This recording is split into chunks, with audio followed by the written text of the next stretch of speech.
나우틸러스 테라피를 사랑해주시는 구독자 여러분 안녕하세요.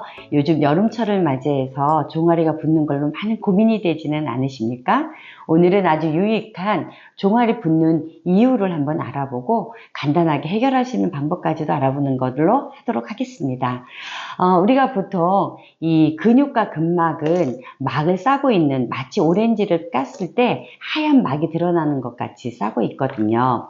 근데 이제 우리가 이렇게 인체를 다루다 보면 응용학이라는 것이 나옵니다. 그런 게 뭐냐면 우리는 단순히 종아리가 부으면 내가 종아리가 붓는구나 이렇게 아주 간단하게 생각할 수가 있거든요.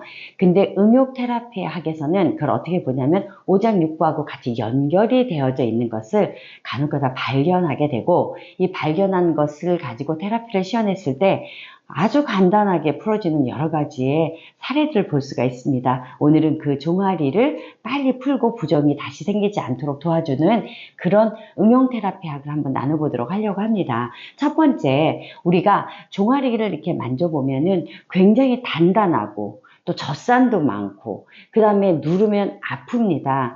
거기서 그치는 게 아니라 자세히 만져보면은 피부 밑에 좁쌀 같은 것들이 굉장히 많이 끼지요. 이런 것들을 우리는 뭐라 그러냐면 셀룰렉스라고 그렇게 표현을 합니다. 그럼 얘네들이 언제 그렇게 많이 이런 것이 끼느냐라고 하면 오후가 되기 시작하면서 굉장히 많이, 내 몸이 피로도가 쌓이기 시작할 때부터 쌓이는 것이 하체 부종이라는 것을 여러분 아실 수가 있을 거예요. 그럼 우리 인체에 스트레스, 과로, 피로하고 연관되어 있는 장기가 어디냐면요, 신장입니다.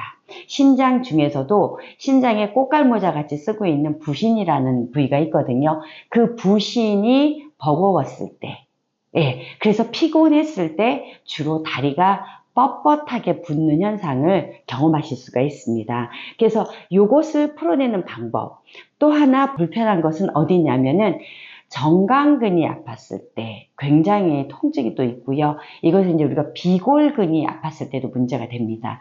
그래서 이 비골근 쪽으로 아프기도 하고 종아리가 바깥으로 툭 튀어나오면서 부종이 일어나는 분들이 계시지요. 이런 분들은 방광이 좋지 못했을 때 나타나는 현상이라고 볼 수가 있습니다. 외측에 비골근이 문제가 있게 되면은 어디하고 연결이 되냐, 복숭아뼈서부터 다 연결이 돼 있어요. 그래서 발이 O자로 바뀌는 거죠. 우리가 종아리를 보면 O자로 틀어지시는 분들이 있지 않습니까? 이런 분들은 방광이 약해서 나타나는 현상이에요. 그래서 보통 이 방광이 조금 덜 좋으신 분들은 뼈가 약하다라는 얘기도 하는데요. 이 뼈가 약한 분들은 붓는 것뿐만이 아니라 이 다리 자체가 바깥으로 휘는 형태를 가지고 있게 되고, 그 좋지 못한 형태의 안쪽에는 뭐가 쌓이냐면 노폐물이 쌓이게 되겠죠. 그래서 두 가지를 기억하시는데, 하나는 신장에 있는 부신을 강화시키는 방법, 한 가지는 방광을 강화시키는 방법, 이렇게 되겠죠.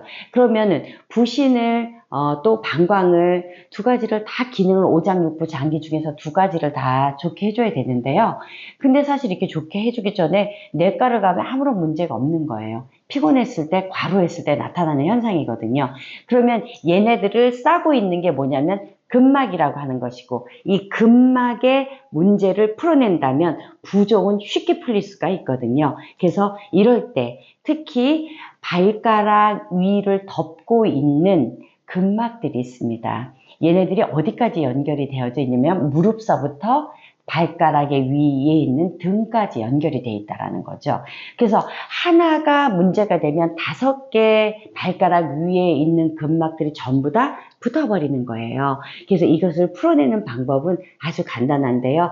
여러분 사무실에 앉아 계시거나 아니면 가사 일을 하시거나 TV를 시청하실 때 발가락 5개를 굉장히 자연스럽게 폈다 오므렸다 폈다 오므렸다를 하시는 거예요.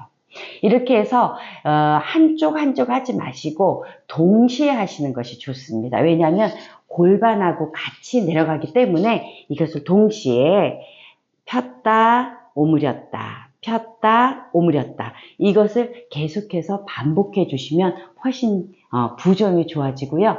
또 하나는 방광과 신장은 후면의 장기예요. 그래서 여러분이 역시나 시간이 있으실 때 그냥 계시지 말고 손등으로 해주시는 게 좋아요. 손등으로, 손바닥으로 하시려면은 조금 무리가 가시거든요. 그래서 손등을 손 뒤로 해서 허리, 우리가 보통 요추라고 하는 부위 있죠? 요추라고 하는 부위에 열을 발생시켜 주시면 좋습니다. 그러니까 좀 강하게 하셔야 되겠죠? 자, 이때 일석이조를 보시려면 라운드 숄더가 되신 분들은 어깨를 뒤로 제끼고 그 다음에 두 손 등으로 어디를 요추서부터 천골까지 쓸어내려 주시면 됩니다. 이러고 한번 다리를 봐보세요. 그러면 부종이 거짓말같이 빠져 있거든요. 그래서 여러분들이 우리가 집에서 하실 수 있는 방법이 이렇게 소개가 됐고요. 관리실에서 응용하시는 우리 원장님들은 종아리가 부으면 후면에 있는 등을 마사지를 해주시고요. 그 다음에 앞정강근이 많이 불러져 있으니 발가락을 많이 터치해 주시면 훨씬 부종으로부터 여러분들이 많은 효과를 보실 수가 있을 것입니다. 한번 오늘부터 해보시도록 강력 추천합니다. 감사합니다.